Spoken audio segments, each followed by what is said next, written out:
नमस्कार, जय हिंद साथियों एवं बच्चों। ये हमारे पीछे जो आकार देख रहे हैं आप, घनाभ का आकार है। आज घनाभ के फार्मूले पर हम चर्चा करेंगे। आप बोलिएगा फार्मूला को सिद्ध करने के लिए तो सिद्ध भी कर देंगे ताकि आपको बेहतर ढंग से समझ में आए, लेकिन आज नहीं करेंगे। आप कमेंट कीजिएगा कि फार्मूला सिद्ध कर दीजिए, तो फार्मूला सिद्ध करके हम आपके लिए वीडियो बना देंगे। तो चलिए आइए हम घनाभ के बारे में चर्चा करते हैं। घनाभ क्या होता है? घनाभ 6 आयताकार सतहों से मिलकर बना होता है। तो घनाभ का आकार आप देखेंगे, घनाभ की आकृति आप देखेंगे। ईंट भी एक घनाभ है, पुस्तक भी एक घनाभ है, मोबाइल का डब्बा जो होता है वो भी एक घनाभ है, माचिस देखेंगे, माचिस भी एक घनाभ है। जैसे में एक आध दो एग्जाम्पल हमारे पास में है। ये देखिए, लेजर लाइट का डब्बा है, यह भी एक घनाभ के आकार का है। उसी का ये अंदर वाला पार्ट है। देखिए इसमें कितनी सतह बोले? आयताकार, तो 6 आयताकार सतह होता है। यह माचिस भी क्या है? एक घनाभ है। माचिस से समझा देते हैं, यदि बड़ा वाला डब्बा है, इसी से समझ जाइए। तो देखिए इसमें ऊपर वाला पार्ट देख रहे हैं, यह भी एक आयत है, यह भी एक आयत है। इबला देख रहे हैं, ये भी एक आयत है, ये भी क्या है? आयत है। यह भी एक आयत है, यह भी एक आयत है। यानी कि घनाभ 6 आयताकार आकृति या सतहों से मिलकर बना होता है। तो देखिए आयत किसे बोलेंगे? जिस आकृति में लंबाई और चौड़ाई हो उनको क्या बोलेंगे? आयत बोलेंगे। तो देखिए इसमें 6 आयताकार सतह था, जिनसे मिलकर क्या बनता है? एक घनाभ बनता है। घनाभ में कितने सतह? तो 6 सतह। शीर्ष की संख्या कितनी होती है? तो 8 होती है। देखिए गिनाते हैं, 1 2 3 4 5 6 7 8, यानी कि शीर्ष की संख्या कितनी? 8। भुजा की संख्या 12 होता है। घनाभ में भुजा की संख्या 12 होता है। देखिए दोस्तों कहाँ कहाँ होता है?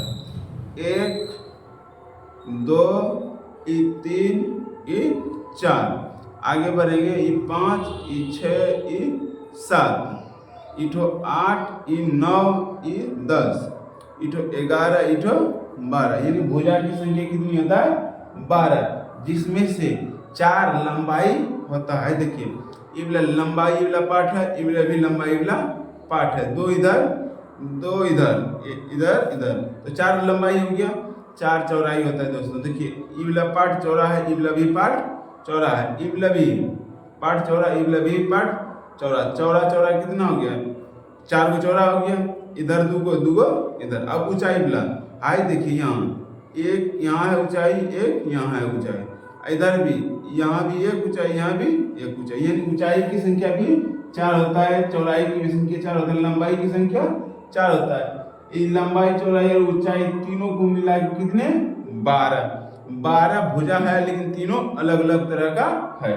आइए आगे अब इस पर फॉर्मूला जो बनता है उस पर चर्चा करते हैं। घनाभ का कुल पृष्ठीय क्षेत्रफल, यानी 6 सतहों के क्षेत्रफल निकालते हैं तो उसको बोलते हैं कुल पृष्ठीय क्षेत्रफल। और फॉर्मूला होता है पार्श्व पृष्ठीय क्षेत्रफल, यानी 4 दीवारों का क्षेत्रफल को ही बोलेंगे घनाभ का पार्श्व पृष्ठीय क्षेत्रफल। इबला ऊपर वाला पार्ट और नीचे वाला पार्ट छोड़कर बाकी जो पार्ट है, इबला पार्ट, इबला पार्ट, इबला पार्ट, इबला पार्ट, ये चारों पार्ट का क्षेत्रफल निकालेंगे, उसी को बोलेंगे पार्श्व पृष्ठीय क्षेत्रफल। अगर 5 सतह का क्षेत्रफल निकालना है, ऊपर या नीचे दोनों में से किसी एक पार्ट को छोड़ देना है, 5 सतहों का क्षेत्रफल हो जाता है। तो देखिए और होता है इसका क्या? विकर्ण, यानी कि ई कोनों से लेकर ई कोनों तक की लंबाई को बोलेंगे विकर्ण। और क्या होता है? घनाभ का आयतन होता है।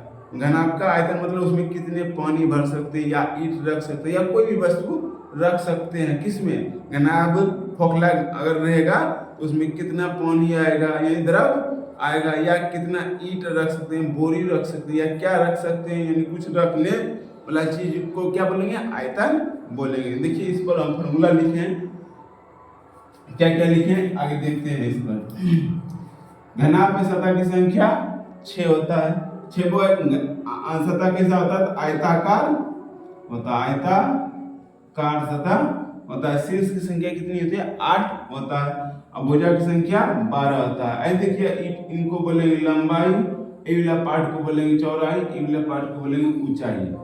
आगे इसका फार्मूला आता है, फार्मूला को लिखते हैं। 6 सतह का क्षेत्रफल निकालिएगा तो फार्मूला आता है 2 into LB plus BH plus HL। ये हुआ 6 सतहों की संपूर्ण यानी कुल पृष्ठीय क्षेत्रफल। अगर पार्श्व पृष्ठ यानी चारों सतहों का क्षेत्रफल के लिए फार्मूला आता है 2 into L plus B into H होता है। चारों सतहों का क्षेत्रफल यानी कि चारों दीवारों का क्षेत्रफल या पार्श्व पृष्ठीय क्षेत्रफल। आगे तक घनाभ का पांचों दीवारों का क्षेत्रफल, एक सतह को छोड़ देना है, बाकी बात 5 सतह का क्षेत्रफल। और ये पांचों में से कौन तो छत या फर्श को छोड़ना है, बाकी बात का निकालना है। तो देखिए क्या लिखते हैं, इतना लिखा गया चारों दीवारों का क्षेत्रफल जो है पार्श्व पृष्ठीय क्षेत्रफल, इसी में जोड़ देंगे ऊपर या नीचे वाला सतह का क्षेत्रफल को पांचों दीवारों का यानी पांचों सतहों का क्षेत्रफल हो जाएगा। देखिए लिखते हैं 2 into L plus B into H plus LB यानी ऊपर वाला या नीचे वाला पार्ट में से किसी एक का क्षेत्रफल या पांचों दीवारों का क्षेत्रफल हो गया। घनाभ के पांचों सतहों का क्षेत्रफल या पांचों दीवारों का क्षेत्रफल क्या सकते हैं। आगे लिखे घनाभ का विकर्ण। घनाभ का विकर्ण बराबर फार्मूला होता है root under L square plus B square plus H square यानी कि रूट अंडर लंबाई का स्क्वायर प्लस चौड़ाई का स्क्वायर प्लस ऊंचाई का स्क्वायर होता है। और फार्मूला क्या है, घनाभ का आयतन यानी लंबाई चौड़ाई और ऊंचाई तीनों का गुणा कर देंगे तो पता चल जाएगा उस आकार में कितना पानी यानी घनाभ में कितना द्रव आ सकता है या अन्य कोई भी वस्तुएं कितनी रखी जा सकता है, रखा जा सकता है। तो लंबाई चौड़ाई और ऊंचाई तीनों का गुणा कर दीजिएगा तो इन्हीं को बोलते हैं घनाभ का आयतन। आगे अगर इसमें आपको फार्मूला कैसे बनता है जानना है तो आप हमको कमेंट कीजिएगा, हम प्रयास करेंगे वीडियो बनाकर आप तक पहुंचा देना है। अगर इस वीडियो से आपको लाभ हो रहा है हमारे वीडियो को शेयर जरूर कीजिएगा। अगर आप वीडियो देख रहे हैं और हमें फॉलो नहीं किए हैं कृपया करके हमें फॉलो कर लीजिए ताकि हमारी बात और हमारे बनाए हुए वीडियो आप तक बहुत जल्द पहुंच सके। और आप हमें फॉलो कीजिएगा तो हमें ताकत मिलता है दोस्तों, ताकत मिलता है और मनोबल बढ़ता है कि और कंटेंट नया कंटेंट बनाए और अच्छे कंटेंट बनाए ताकि हमारे सोशल मीडिया पर शिक्षित समाज हो ना कि नचनिया वाला समाज हो। नचनिया को तो सभी लोग फॉलो करते हैं, हमारे जैसे को बहुत कम फॉलो करते हैं, वही फॉलो करेंगे जो पढ़ते हैं। लेकिन नचनिया को जो पढ़ता है वो भी फॉलो करता है और जो नहीं पढ़ता है वो भी फॉलो करता है। तो हम सबको भी जरूरत है आप सबके सपोर्ट का, इसीलिए बोले आप हमें फॉलो कर लीजिएगा ताकि हमारा ताकत बढ़े और हम आपके लिए नए चीज का वीडियो बनाकर आप तक पहुंचाएं। जय हिंद।